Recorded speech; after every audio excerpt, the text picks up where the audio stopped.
8 de la mañana con 51 minutos. Giovanna Castro en Lima y Carlos González los estamos acompañando esta mañana en ampliación de noticias en RPP, la voz de todo el Perú. El último miércoles el Pleno del Congreso aprobó por insistencia la ley que, según los especialistas, debilitaría pues la Superintendencia Nacional de Educación Superior al modificar la composición del Consejo Directivo de esta institución, ¿no? Esto significaría, también lo han dicho los especialistas, un retroceso en la reforma universitaria. Para conversar sobre este tema hemos invitado al señor Jorge Mori, director del Centro para el Análisis de Políticas Públicas de Educación Superior. Señor Jorge Mori, muy buenos días. Bienvenido a RPP. Carlos, Giovanna, muy buenos días. Buenos días. Sí, señor Mori, usted ya ha manifestado públicamente que esta ley representaría un retroceso en la educación universitaria. ¿Podría explicarle a nuestros oyentes cómo se reflejaría concretamente este retroceso que usted plantea? Sí, Carlos, en realidad esta es una norma que significa un retroceso, primero porque le quita independencia a la SUNEDU frente a la decisión que toma con las universidades. Recordemos que ahora 3 miembros del Consejo Directivo van a ser representantes de las universidades y un representante del Colegio de Profesionales van a tener la mayoría para elegir al nuevo superintendente. Entonces, un primer punto muy concreto es que hoy un padre de familia o un estudiante que vaya a la SUNEDU a reclamar por una universidad se puede encontrar con un representante de la misma universidad que está quejándose, ¿no? Entonces, el conflicto de interés es evidente. El segundo punto, ¿por qué esta norma es un retroceso? Es porque se le quita al Ministerio de Educación la posibilidad de que financie a las universidades públicas. Eso es algo que los congresistas no han podido explicar por qué. Porque han quitado el artículo de la ley universitaria que permitía que el Ministerio de Educación le transfiera recursos y que ha significado que del 2016 al 2021 el Ministerio ha dado más de 1.000 millones de soles para el licenciamiento de las universidades públicas. Y un tercer punto también muy importante en este caso es que se reactiva el CINEACE, que era un organismo de acreditación que en realidad falló en sus funciones y se declaró en reorganización en el 2014 y se reactiva sin ningún argumento técnico.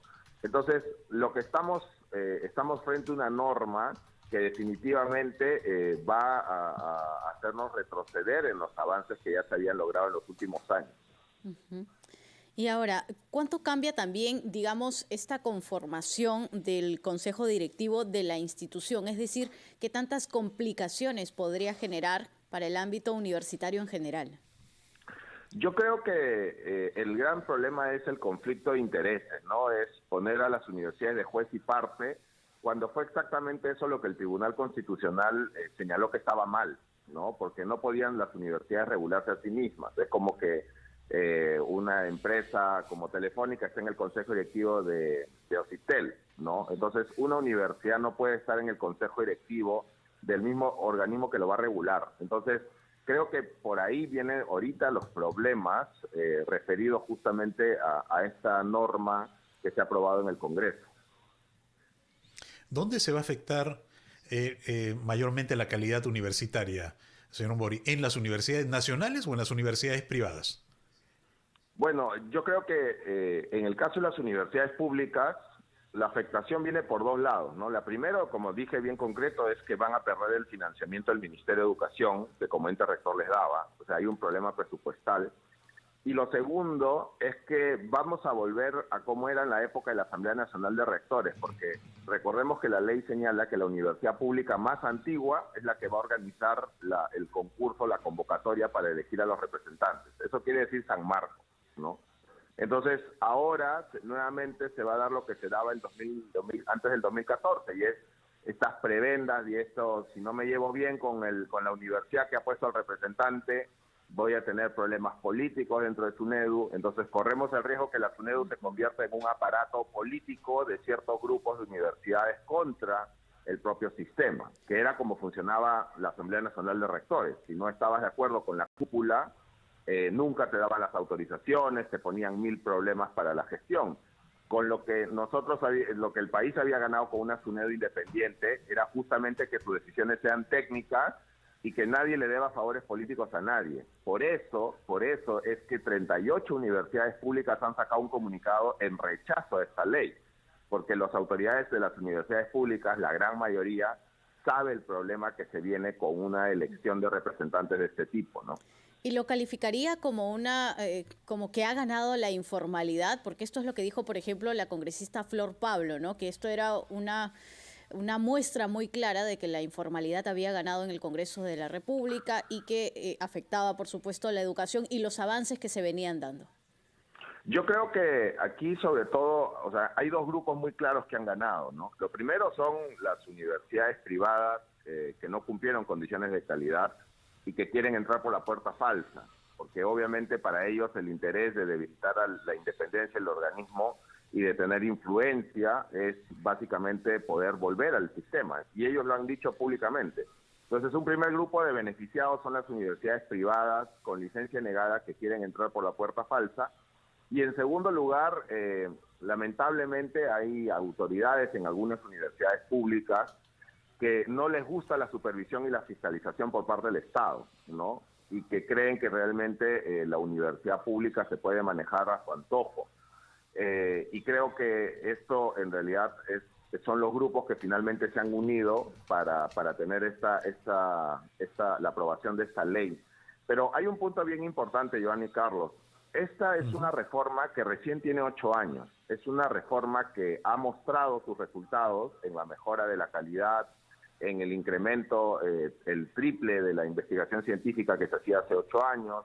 Ya no vemos universidades encima de un chifa o de un mercado como se hacía antes del 2014, ya no lo vemos.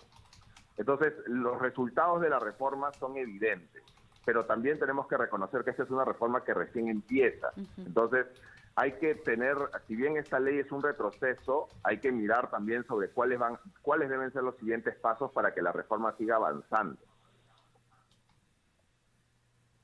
Ahora, señor Mori, uno de los argumentos de quienes impulsaban esta ley es que la SUNEDU atentaba contra la autonomía universitaria. ¿Qué tan sostenible es esta justificación? No, eso es parte de esta campaña de desinformación y de mentiras que han estado soltando, porque en realidad la autonomía está claramente reconocida en la ley universitaria. Lo segundo es que el Tribunal Constitucional, no Jorge Mori o no ningún periodista, el Tribunal Constitucional ha dicho que la ley respeta la autonomía universitaria. Hay sentencias del Tribunal Constitucional que señalan que sí se respeta la autonomía universitaria. Entonces, simplemente es una coartada, es una justificación y una desinformación decir que con esta ley se va a recuperar alguna autonomía. Lo único que han hecho es darle a San Marcos la posibilidad de que elija 2 representantes. Es lo único que han hecho. Entonces, que algún congresista me explique cómo dándole a San Marcos que va a elegir o va a organizar una elección para 2 representantes, es una forma en que las universidades públicas recuperan la autonomía, ¿no? Si fuera verdad eso, 38 universidades públicas no hubieran sacado un comunicado en contra de la ley, ¿no? Entonces son las propias universidades públicas y privadas de calidad las que están en contra de esta ley. Entonces, el tema de la autonomía universitaria en realidad simplemente se ha usado como una coartada, ¿no? Como una fachada. Y lo más duro, Carlos y Joana, es que estos 72 congresistas han tomado esta decisión en un contexto durísimo para los estudiantes universitarios de retorno a la presencialidad. Cuando tú necesitabas un organismo regulador mucho más fuerte, mucho más independiente de las universidades, lo que han hecho es tirarle un misil a un consejo directivo que más bien tenía que rendir cuentas, y ahora lo que están pretendiendo es poner a las propias universidades en el consejo directivo de la SUNEDU. Cuando se necesitaba, claro, cuando se necesitaba agilidad, además, tras estos difíciles años de la pandemia de la COVID-19 y el retroceso o estancamiento que por lo menos se ha visto en la educación a todo nivel, incluyendo, por supuesto, la universitaria. Jorge Mori, muchas gracias por estar en esta edición de Ampliación de Noticias. Conversamos con Jorge Mori, director del Centro para el Análisis de Políticas Públicas de Educación Superior.